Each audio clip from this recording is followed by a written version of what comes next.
২০০৪ সালের ২১ আগস্ট রাজধানীর গুলিস্তানে বঙ্গবন্ধু অ্যাভিনিউয়ে গ্রেনেড হামলার মামলায় আপিলের রায় দিয়েছেন হাইকোর্ট। রোববার দেওয়া এই রায়ে তারেক রহমান সহ সবাই খালাস পেয়েছেন। মূলত এই রায়ের প্রেক্ষিতে রোববার রাতে নিজের ভেরিফাইড ফেসবুক পেজে একটি স্ট্যাটাস দিয়ে নিজের প্রতিক্রিয়া জানিয়েছেন তিনি। ওই স্ট্যাটাসে অবশেষে ন্যায্যতা বিজয়ী হয়েছে বলে মন্তব্য করেছেন বিএনপির ভারপ্রাপ্ত চেয়ারম্যান তারেক রহমান। স্ট্যাটাসে তিনি লিখেছেন, সত্যের সৌন্দর্য হলো এটি অনিবার্যভাবে প্রচার এবং ষড়যন্ত্রের উপর জয়লাভ করে। আমাদের বিশ্বাস দেয় অবশেষে ন্যায় ও ন্যায্যতা বিজয়ী হয়।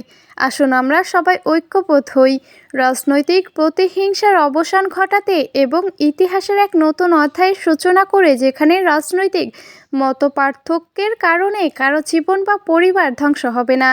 তারেক রহমান আরও লেখেন, আমরা গণতন্ত্রের চেতনাকে সমুন্নত রাখার প্রতিশ্রুতি দিচ্ছি, যা বিশ্বাস এবং মতাদর্শের বৈচিত্র্যের ওপর ভর করে বাংলাদেশের জনগণকে নির্বাচনে অংশগ্রহণের মাধ্যমে তাদের নিজেদের ভাগ্য নির্ধারণের ক্ষমতা দেয়। সেই যাত্রায় আমরা আইনের শাসন, মানবাধিকার এবং মত প্রকাশের স্বাধীনতা, প্রতিটি নাগরিকের অধিকার ও স্বাধীনতা রক্ষা এবং একটি অন্তর্ভুক্তিমূলক, সহনশীল এবং নিয়মভিত্তিক সমাজ গড়ে তোলার আকাঙ্ক্ষা করি। উল্লেখ্য, ২১ আগস্ট গ্রেনেড হামলা মামলায় বিএনপির ভারপ্রাপ্ত চেয়ারম্যান তারেক রহমান সহ ১৯ আসামিকে খালাস দিয়েছেন আদালত। এ মামলায় ডেথ প্রেফারেন্স খারিজ এবং আসামিদের করা আপিলও জেলা আপিল মঞ্জুর করে হাইকোর্ট এ রায় দিয়েছেন।